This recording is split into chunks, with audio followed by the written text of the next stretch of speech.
Hi, my name is Tom Lee. I'm a first-year MBA student at the University of Michigan Ross School of Business. I'm from Canada, and as an international student at Ross, it's a great experience. But there are also numerous challenges. These challenges appear at school, with recruiting, and in everyday life. So we put together this video to hope to share with you what these challenges are, and also some coping strategies to deal with them.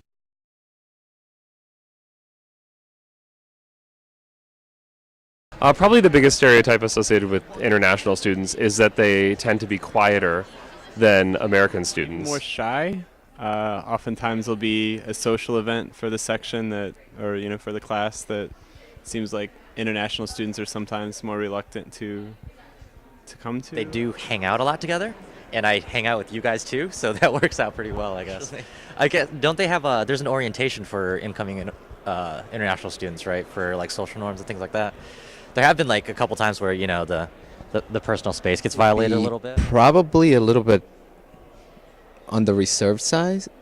So in America, we'd like to party a lot, drink a lot, and I think a lot of countries do that too. Specifically, I can think of Ireland, England, and possibly Greece. But when you think of some of the other countries, you hardly see any of that awesome binge drinking that we do here in the U.S.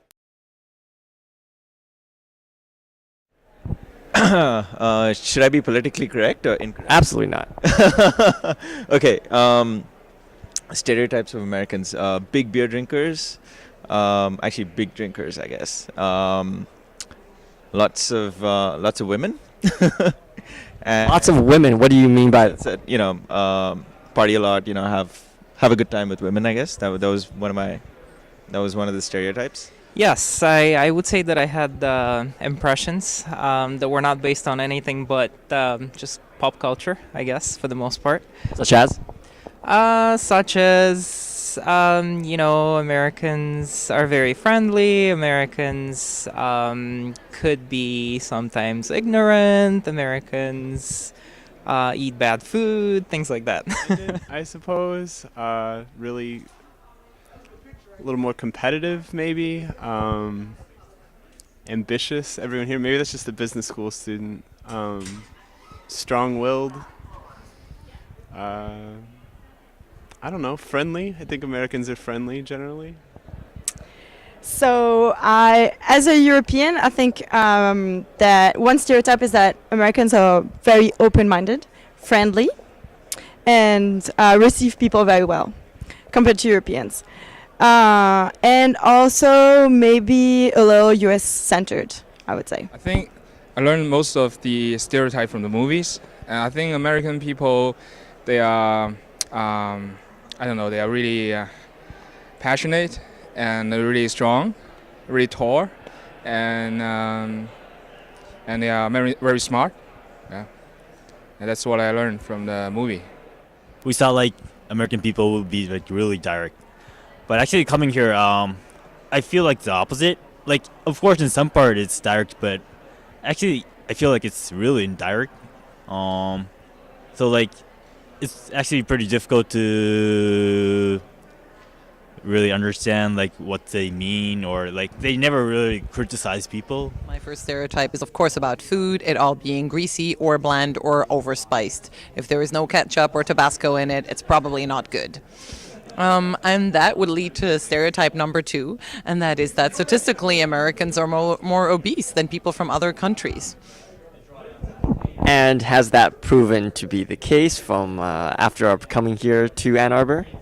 Actually, riding the bus from time to time, you see interesting people, and some of these people definitely fit the stereotype of eating unhealthy food and having the body type that goes with unhealthy food. My name is Aaron Powers. I'm the current president of the Ross Finance Club. We're a very welcoming organization. I think we have a very broad, diverse set of members. I know one of the strengths of our club is that we're really take the student that comes in and walk them through the whole recruiting process. It's a very structured, so whether you come in and you want to do investment banking, corporate finance, sales and trading, or private wealth management, we really take you by the hand early and walk you through all the steps, so the student comes in, they feel very comfortable, and they know they have resources along the way. Besides that, we're a very fun and social club, and we hope you come and join us at Ross. Where people can go for decent American food when they come here? When you first come here, Decent American food. So when I first came here, like the American food that I was most used to was probably McDonald's and KFC, and that's probably about right. But good American food. American food is like what? Everything. So like I don't know, pastas. What else? In Ann Arbor, which would you recommend? Five Guys, definitely a place to hit up. Awesome burgers. What else? Just for clarification, Five Guys is... Five Guys is a burger joint, and it's an awesome burger joint. Like, burgers about that big. Well, obviously the food is totally different. I don't like too much the fast food, and especially the one that we have in the cafeteria. Well, American food is quite varied. I would definitely recommend Zingerman's. That's one of the restaurants that my foodie friends have recommended to me.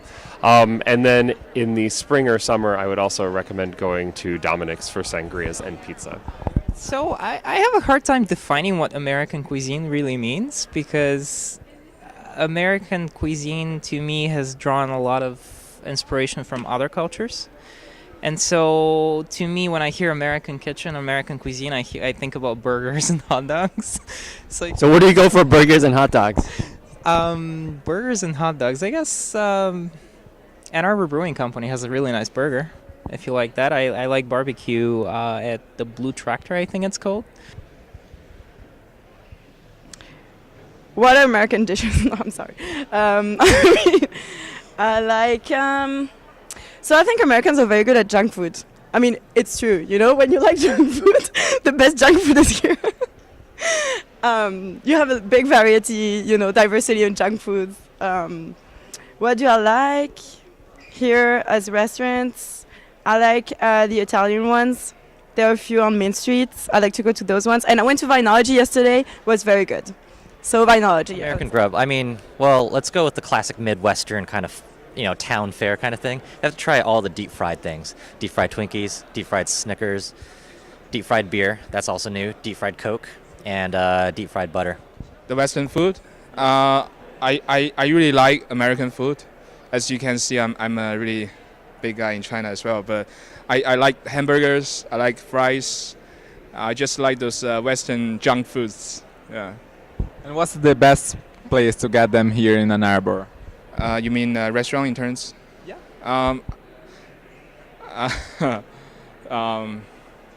Maybe it's the White Castle. I like White Castle. I had 25 burgers there. It's amazing. Yeah. 25 burgers, 5 fries, and a large pop in one meal. It's amazing. I think the best source for very good quality American food is Zingerman's Roadhouse. It's not actually within walking distance, but you can take a bus to it. Zingerman's tries to do a really good job to cooking American classics with top-notch ingredients. That means that things that I generally don't like in American cuisine, I will try at Zingerman's Roadhouse. I recently went there and had a Reuben.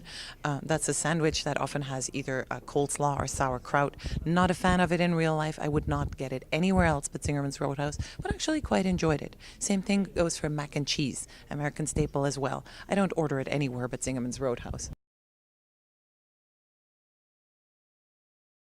Yeah, I think, so luckily we've had a lot of chances to work in groups so far already, and I think the one big tip is really try to over-communicate, and I think that's one thing I've sort of noticed is if you're floundering or if you don't know what direction you should be headed to, like just make sure, over-communicate. No one's going to judge you if you ask questions about what you should do and how you can contribute to the group. What was most challenging for me was, participating in the class or stating your opinion in the class. So in Japan, that's the classes are totally opposite.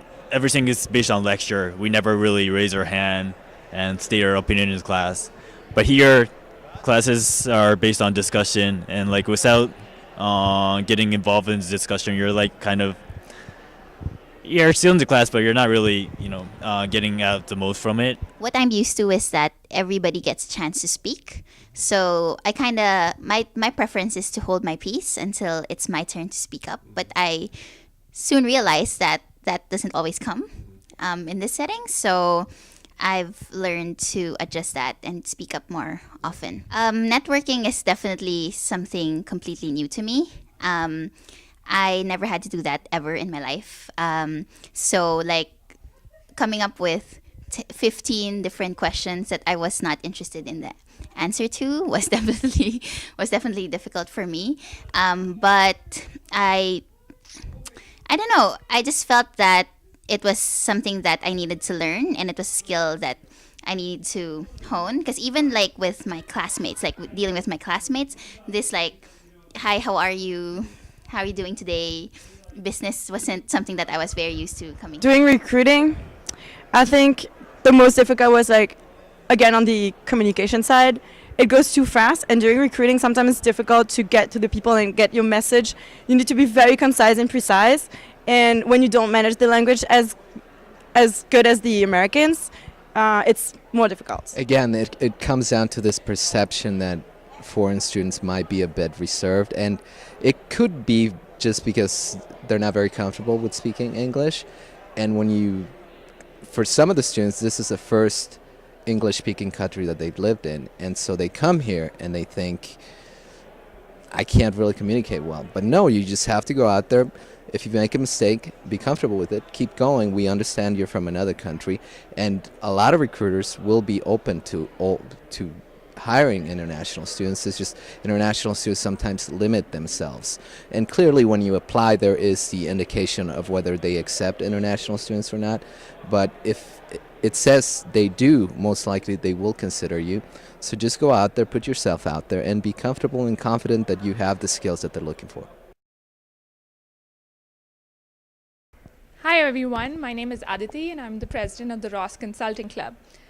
Join us when you're here at Ross to get an insight into the world of consulting. We have more than 200 members, and we will focus on educating you on if this career is the right fit for you, as well as training you on preparing for case interviews, the entire recruiting process, and finally making a success of the consulting internship and consulting job that you're able to land through our help. Any tips that you can give them to the American way? Are they Indian or are they not Indian? I'm kidding. Let's start with not Indian. No, so I mean, so one thing I will say, obviously, if you're not Indian, the accent plays a big part, and if you're international and if you're not Indian, if you're Italian or if you're like French or something, yeah, the accent works. Trust me, it does. I've tried it myself, and it actually didn't work on me, but it worked on like other people. But yeah, so that's definitely like one. I think that speaks also for Chinese people too. Just that applies. Yes, it applies to like both sides. But yeah, hit up Rick's. Definitely a place where you can meet fine women in Ann Arbor. Yeah, really fine women in Ann Arbor. And then also you can also hit up Rush Street, which is really interesting. And yeah, any of the clubs, any of the nightlife or anything like that, you should be able to find women. Or the other option is you can also do like speed dating and things like that, which is really interesting. I've never done that, but should be something fun to try. Was this different from how you would attract women back in your home Indian culture? Oh yeah, that's arranged marriage, and that doesn't really work here. So like you go to Shaadi.com or something like that, but like in Latin America, usually when you say a girl with a big box, like cannot walk, and a guy see you, is kind of, usually they try to help you, at least open the door, something like that. And when I was here, I mean, it was the same. Like I was going to my car, and definitely was so heavy, and there was like some guys there. They didn't help me at all. It was like, that was strange. Like, We want to then know, in your home culture, how do women attract men? What do they do to attract the opposite sex? To do something like this, kind of. I think it's more, not always obvious. It's more on looks and things like this, and being nice, showing attention, asking questions. French girls are very nice. When they want to. Are you always nice? Are you always nice? When I want to. To attack men. Are you being nice right now? No, this is not nice. Oh, okay. I'm sorry. I'm sorry, Tom. The Americans' approach to dating versus the European style? I think there is a much more formalized form of dating where there's, a date is kind of almost always dinner, and the guy has to pick you up and should pick up the bill, and should call not earlier but also not later than 3 days after that date, and things like that. Okay, in the Philippines, you basically know everybody in your circle. So that's my perspective. So everybody is just like a friend away. So you can definitely do a background check on somebody that you're dating very quickly. In the US, Is there like an HR kind of network that you can actually tap into? Because I think I would be interested in seeing. it's just a very small community because everybody basically comes from a few towns and a few provinces. So you can basically check up on somebody quite easily. But in the US, That's kind of creepy. you see, no, I mean, I don't know. You don't know who you're meeting, I feel. So people are more casual. Definitely. There are many, many ways that you can attract women in the U.S., but I would say it all comes down to this. Be James Bond. When you have any question of whether a girl would like what you're doing, think, what would James Bond do? Would James Bond text a girl, say, hello, I had a great time meeting you, kisses, kisses, kisses? No, he wouldn't. He would pick up the phone, call her, and say, come over, meet me, we're having martinis. Bam. Guess what that's going to do? She's going to love it. Another thing that you have to incorporate is alcohol. Alcohol is crucial to any courting process. And I know because I've dated one or two girls who don't drink, and it just makes things difficult unnecessarily. So when you drink, it lubricates everything. That's what they call alcohol, the social lubricator. So I would, number one, advise everybody to just come here and start drinking and watch every James Bond movie and see how he acts. He's cool, calm. He never responds too poorly to anything. He's always in control. Is there any specific setting you would advise or environment you would advise international students to go to as they try to approach women? Absolutely. I would say one of the first things to do is go to a bar. When you go to any other country, and I've noticed this, if you go to Argentina, you go to Mexico, you go to Canada is almost the same. You go to Spain, you go to a bar, most people are hanging out in their own groups.